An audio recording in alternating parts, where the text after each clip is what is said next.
Hello and welcome to another edition of the Supreme Wrestling Federation.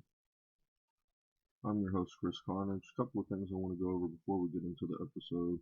We've signed Donnie J. The plan for him currently is to go to the Development Federation, kind of propped him up a little bit. Ernie Turner's probably going to be brought in as a color man or manager, haven't really decided on that. Francis Long is a referee, really good for Canada. Jenny Playmate will be a babyface manager, and then Roger Dodger used to be with SWF Feeder League in the '97 Cornellverse. He was actually Roger Cage, but under SWF he was under the name Roger Dodger. Gonna bring him back probably to team up with Sammy Smoke, add a little bit of depth to the tag team division.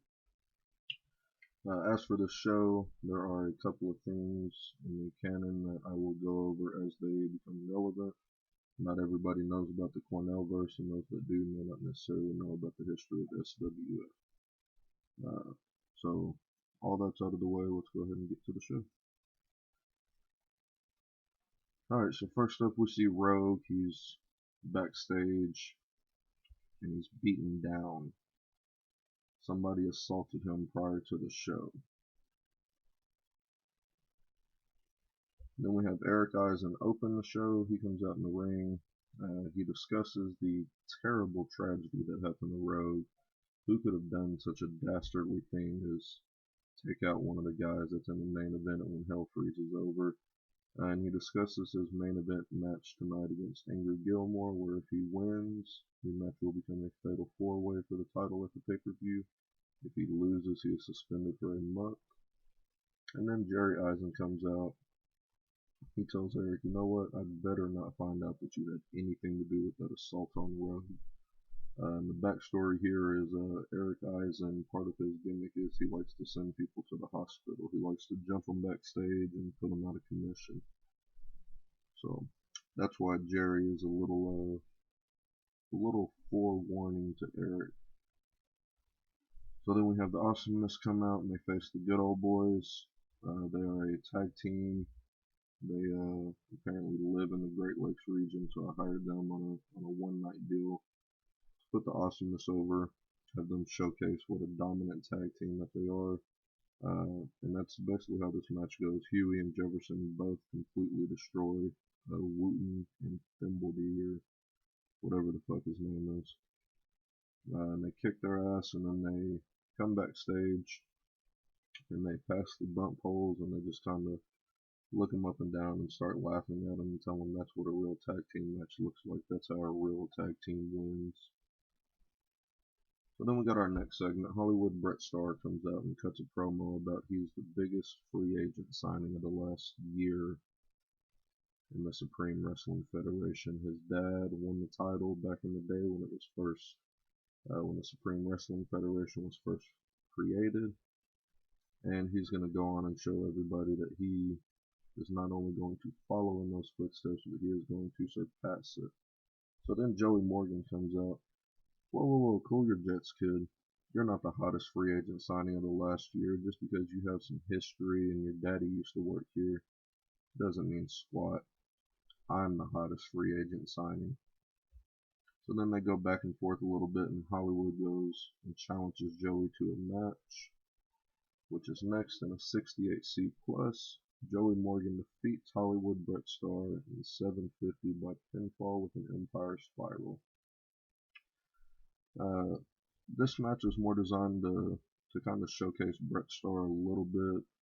He's obviously not big enough to go over an established guy yet, but kind of want to show everybody what Hollywood's about. He's a little arrogant, a little cocky, pretty decent in the ring. And he comes close, but the veteran Joey Morgan kind of takes it in the end. So then as Morgan's getting ready to leave, Paul Huntingdon appears on the stage, the Titantron, the little video thing, whatever you want to call it. And he tells Morgan, somebody of my stature, somebody of royalty should have gold. And Joey, this Thursday I'm going to take your title It may be the North American title, but I'm going to rebrand it the title of a royalty, the European title. And Joey looks at his belt and looks back up, and he nods his head. The match is set.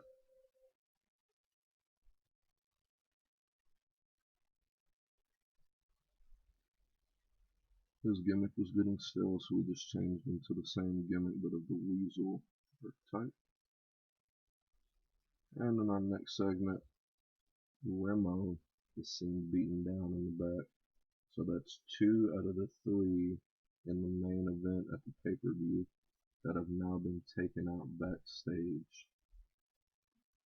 Some shenanigans going on here. So now we see Monty Trescott approach Mikey Lau again, trying to buy him, trying to get him to his side. He opens up the briefcase again. Last chance, Mikey. There's twice as much money as there was in here before.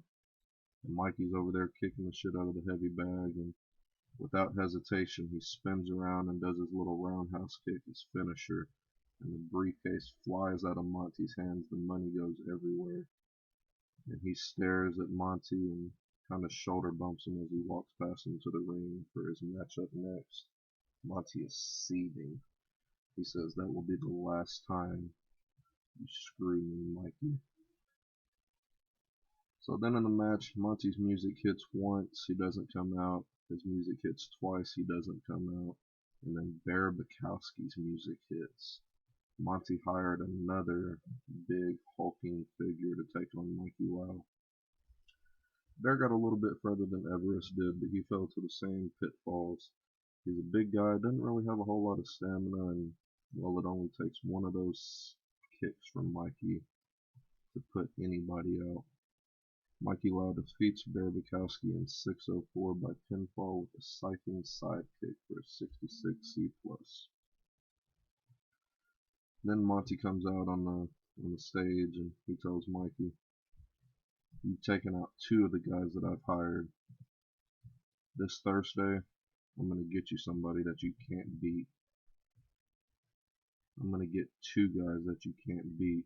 I'm going to do whatever it takes, but you will not win." Here we see Angry Gilmore getting attacked backstage. So the third guy, but this one was a little bit less successful.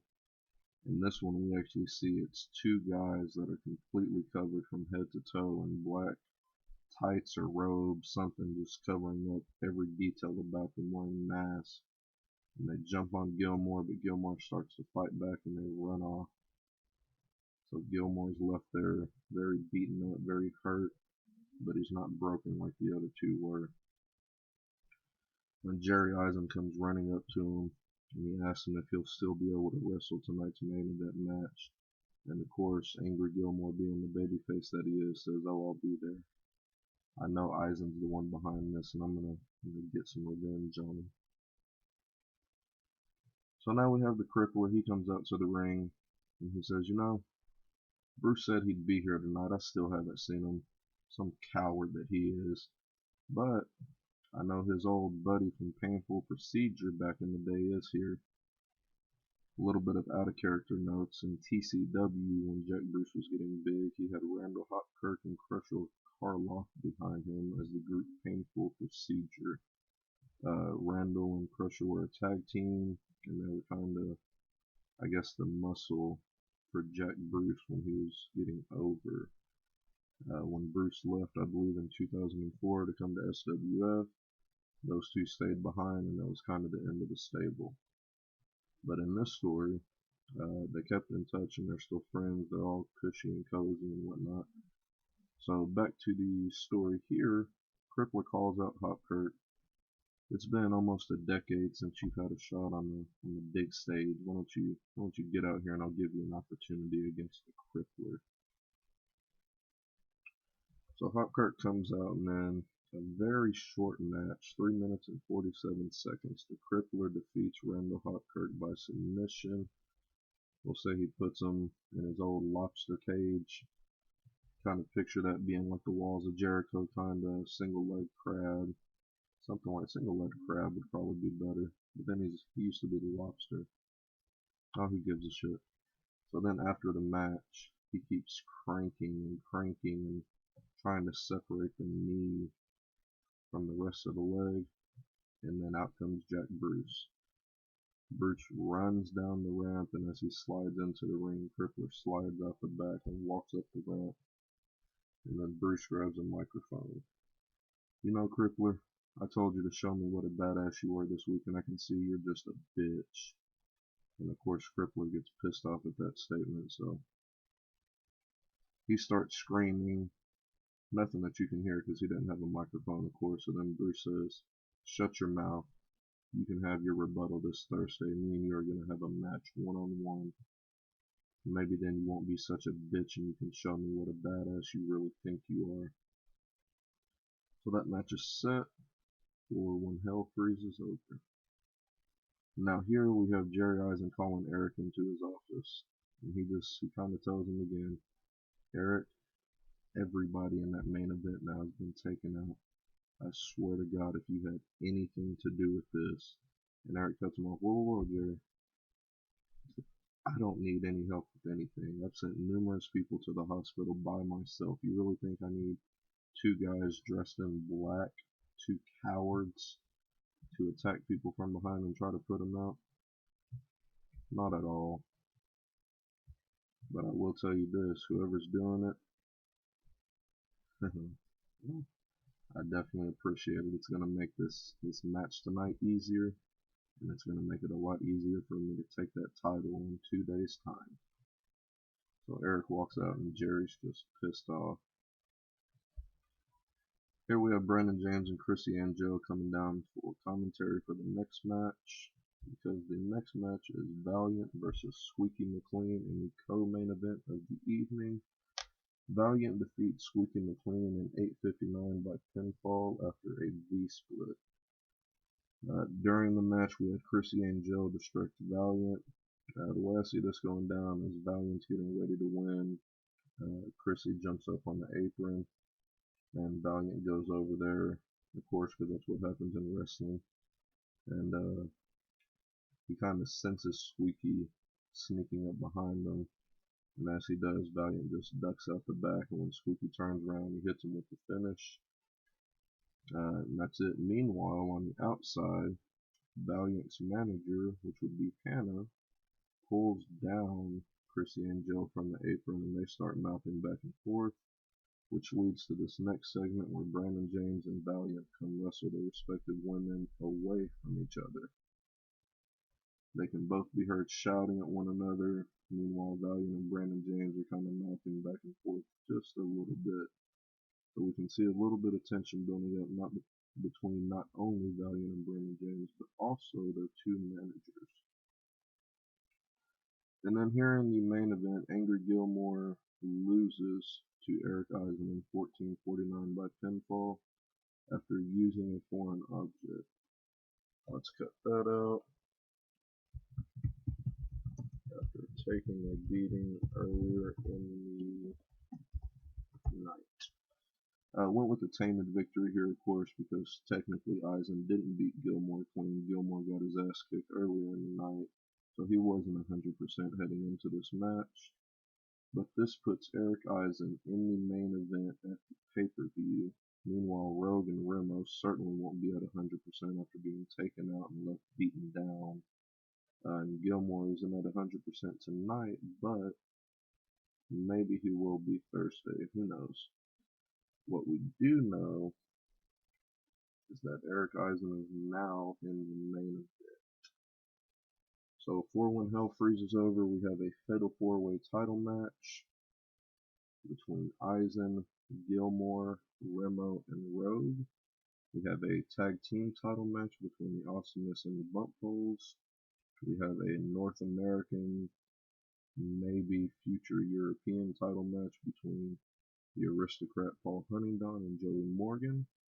We have Mikey Lau versus whatever muscle Trescott can hire next. Maybe it'll be Trescott himself on this one. We have Jack Bruce versus the Crippler. And we have Brandon James versus Valiant. So that's all for this episode. Tune in next time for When Hell Freezes Over.